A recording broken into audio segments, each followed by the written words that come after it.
Nagsisimula ang pelikula sa isang eksena kung saan isang espesyal na ahente na nagngangalang Sid Sado ang humahabol sa isang magnanakaw ng pantalon. Nang mahuli niya ang magnanakaw, agad na pinatay ni Sid ang magnanakaw. Dahil sa pagpatay, si Sid ay nasentensyahan ng 5 taon sa kulungan. Gayunpaman, bago siya ikulong sa selda, malupit siyang pinahirapan ng mga gwardya. Lumalabas na si Sid ay itinapon sa isa sa pinakamalupit na bilangguan sa Timog Korea, kung saan karamihan sa mga bilanggo ay mga seryosong kriminal. Kilala rin ang bilangguang ito sa korupsyon, at madalas na nag-oorganisa ng ilegal na mga laban ng wrestling sa pagitan ng mga bilanggo ang direktor ng bilangguan. Interesante, ang mga bilanggo ay nagsusuot ng iba't ibang kulay ng uniforme, ang orange para sa mga seryosong nagkasala tulad ng mga mamamatay tao at gangsters, at ang asul para sa mga regular na bilanggo tulad ni Sado. Sa kanyang unang araw, sinubukan ni Sado na obserbahan ang buong bilangguan upang malaman ang kahinaan ng ibang mga bilanggo. Matapos makalakam ng maraming impormasyon, naging interesado si Sado sa mga underground na wrestling matches na nagaganap ng ilegal. Sa kasamaang palad, tanging mga bilanggo na nakasuot ng orange ang pinapayagang lumahok. Kaya pinili ni Sado na labanan ang isa sa mga bilanggo upang makuha ang kanilang pwesto sa torneo. Di nagtagal, nagtagumpay ang kanyang plano at sinabihan siya ng punong gwardya na sumali. Ibinunyag na ang torneo ay ipapalabas sa isang ilegal na website na may maraming mga patalastas tungkol sa mga online loans, na naglalayong maakit ang mas maraming tao na magpusta. Ganito kumikita ng malaking pera ang direktor at mga gwardya. Ilang sandali pa, dinala si Sado sa isang bagong selda na malapit sa mga selda ng mga pinakamalupit na bilanggo. Pagdating niya roon, sinabi sa kanya ng isang gwardya ang tungkol sa torneo na madalas pinangungunahan ng pinakamalupit na bilanggo na si Lee Inky. Bago makulong, si Inky ay isang kilalang hitman, kaya kilala ni Sado ang kanyang pangalan. Samantala, ipinakita ang direktor na nag-imbite kay Inky upang magkape kasama siya. Simula ng magwagi ng sunod-sunod na mga torneo, si Inky ay naging paboritong kampyon ng direktor at malaking pinagkukunan ng kita para sa kanya. Sa pagpupulong na ito, sinabi ng direktor na ang isa sa mga kalahok ay pinalitan ng isang bagong bilanggo. Gayunpaman, hindi masyadong nag-aalala si Inky dahil palagi siyang nananalo. Matapos ang pagpupulong sa direktor, bumalik si Inky sa kanyang selda. Tinutusan pa niya ang gwardya na buksan ang kanyang pintuan, na nagpapakita ng kanyang awtoridad. Pinaniniwalaan na walang naglalakas loob na guluhin siya, ngunit biglang may mga sigaw na tinatawag ang kanyang pangalan na nagpatigil sa kanya. Nang imbestigahan, nalaman ni Inky na ang tumatawag sa kanyang pangalan ay si Sado. Dahil naiinis, nilapitan ni Inky ang selda ni Sado at inutusan siyang lumipat sa mental hospital. Gayunpaman, mukhang galit si Sado, na parang may hinanakit pag nakikita niya si Inky. Lumipat ang eksena sa 5 taon na ang nakalipas. Sa panahong iyon, si Sado ay nakikipag-date sa kanyang asawa sa isang parke sa lungsod. Habang sila ay nagde-date, sandaling iniwan ni Sado ang kanyang asawa upang bumili ng merienda. Habang siya ay nasa kafe, bigla siyang tinext ng kanyang asawa na nagsasabing siya ay buntis. Sa labis na tuwa, agad na nagmamadaling bumalik si Sado upang makipagkita sa kanyang asawa. Gayunpaman, sa kanyang paglalakbay, nasalubong niya si Inky, at naramdaman niyang may kakaiba, kaya nagmadali siyang bumalik sa kanyang asawa. Sa kasamaang palad, pagdating niya, nakita na lamang niya ang walang buhay na katawan ng kanyang asawa.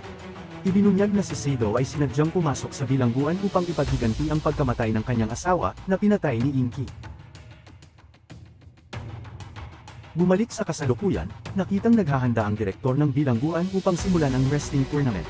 Bago magsimula ang laban, ipinakilala ng punong gwardya ang mga bilanggo na lalahok sa torneo ngayong buwan, mula sa mga magaspang na goons, human organ traffickers, dating gangsters, mga psychopath, street fighters, hanggang sa dating top-level fighters, at ang huling kalahok ay si Sado, kung saan ang mga bilanggo ay hahamunin na agawin ng championship title mula kay Inky.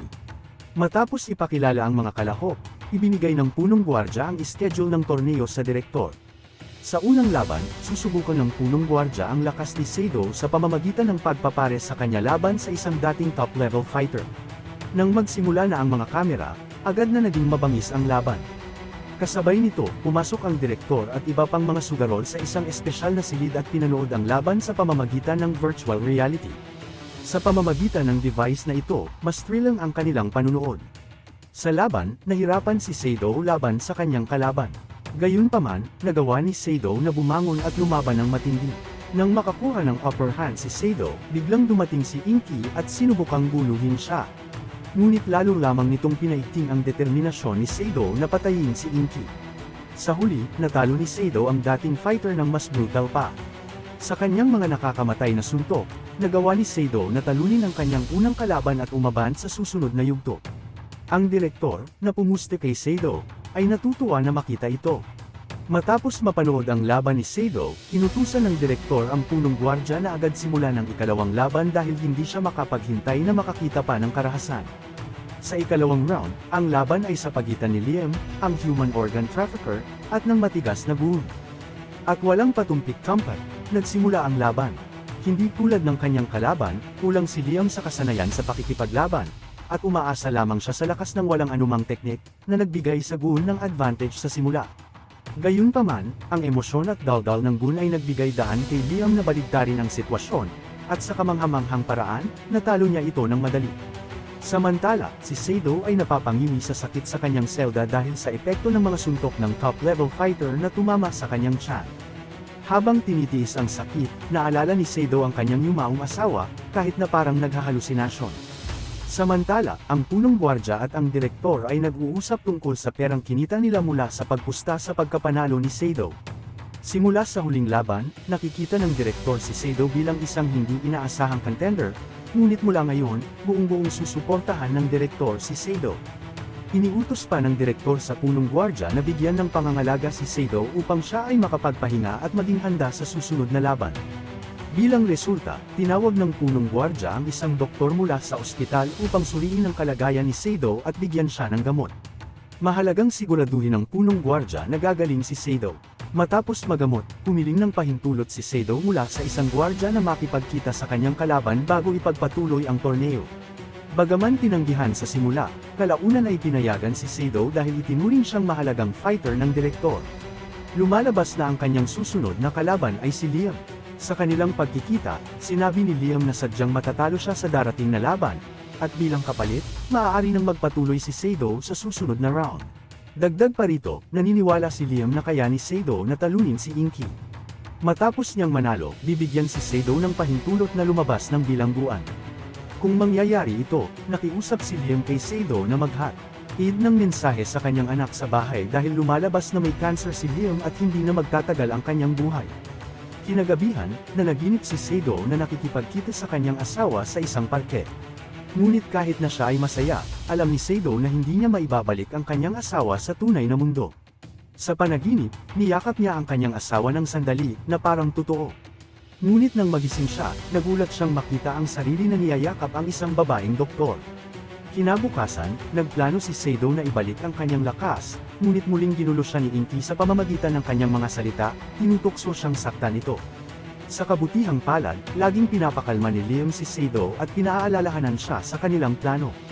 Lalong lumalakas ang pagnanasa ni Sado na maghiganti laban kay Inky sa tuwing nakikita niya ang mukha nito sa bilangguan, lalo na't laging bumabalik sa kanya ang mga alaala ng kanyang asawa. Samantala, nalaman din ni Inky ang tungkol kay Sado at natuklasan na siya ang asawa ng isa sa kanyang mga biktima noon. Matapos malaman ito, lalo pang determinado si Inky na guluhin ang emosyon ni Sado upang mapatalo siya sa laban. Bukod sa pagnanais na pigilan siya, umaasa rin si Inky na hindi maglalakas loob si Sado na maghiganti. Ilang sandali pa, magpapatuloy na ang torneo, ngunit bago iyon, inalok ng mga gwardya ang bawat kalahok ng pagkakataon na maghatba. Ayaw palampasin ang pagkakataong ito, agad na naligo ang mga bilanggo. Gayunpaman, sa halip na mag-enjoy, abala si Inky sa paggulo kay Sado sa pamamagitan ng pagbabalik sa kaso ng pagpatay sa kanyang asawa.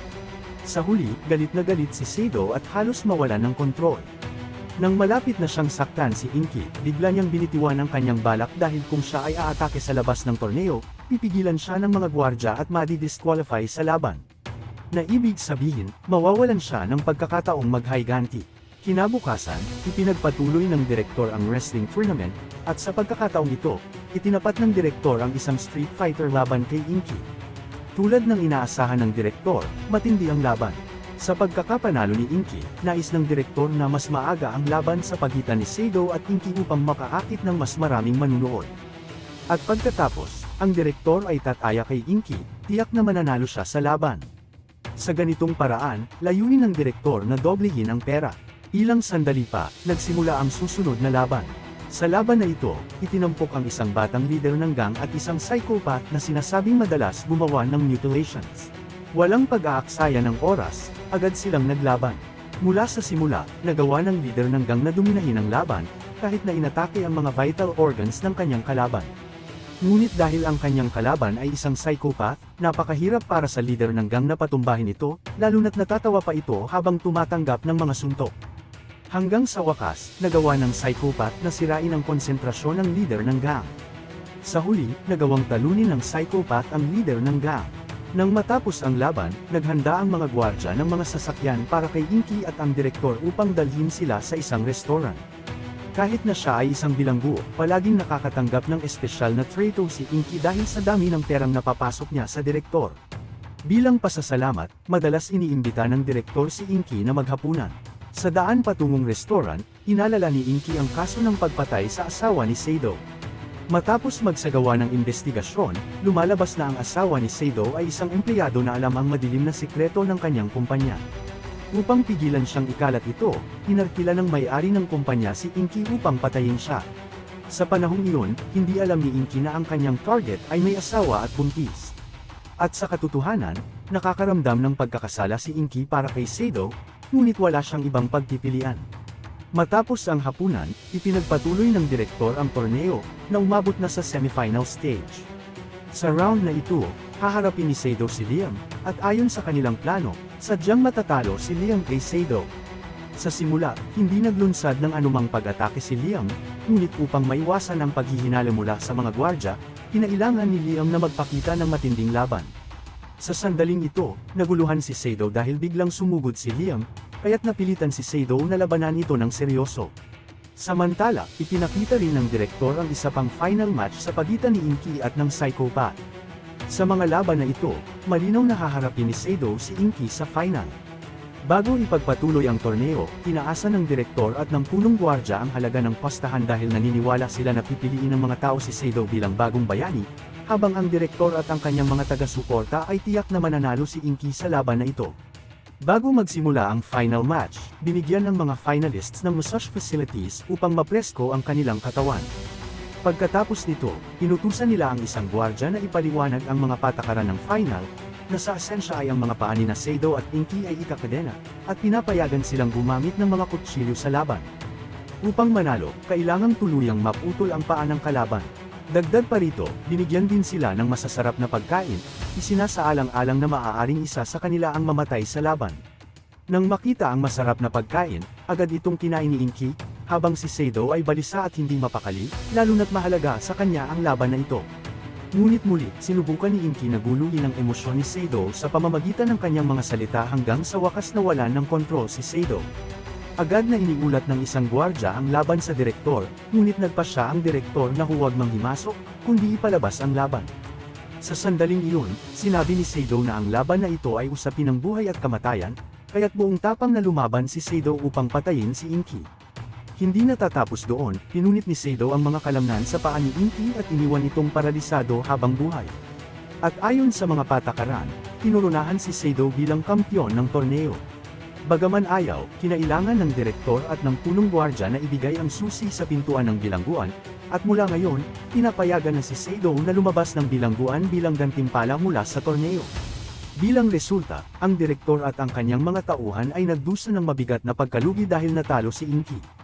Pagkatapos nito, ipinakita ang isang flashback na nagbubunyag ng unang eksena ng pelikula. Sa panahong iyon, sinusubukan ni Seido na hulihin ang isang magnanakaw ng pantalon, at lumalabas na ang magnanakaw ang nagbigay ng impormasyon tungkol sa kinaroroonan ni Inky. Matapos makuha ang impormasyong kailangan ni Seido, sadyang pinatay ni Seido ang magnanakaw upang makapasok sa bilangguan. Sa pagtatapos ng kwento, may isang nakakagulat na revelasyon na ang punong gwardya ay talagang tunay na kapatid ni Seido. Habang nasa bilangguan, nagtulungan sila upang maghiganti. Bukod pa rito, lihim na nangolekta ng ebidensya ang punong gwardya tungkol sa mga maling gawain ng direktor at plano nilang isumbong ito. At dito nagtatapos ang pelikula. Moral na aral ng kwento, kung sakaling kailangan mong hulihin ang isang magnanakaw ng pantalon, tandaan mo, ang paghihiganti ay parang isang pares ng pantalon. Mukhang maganda ito sa simula, pero iiwan ka lang nito sa isang magulo at baluktot na kalagayan.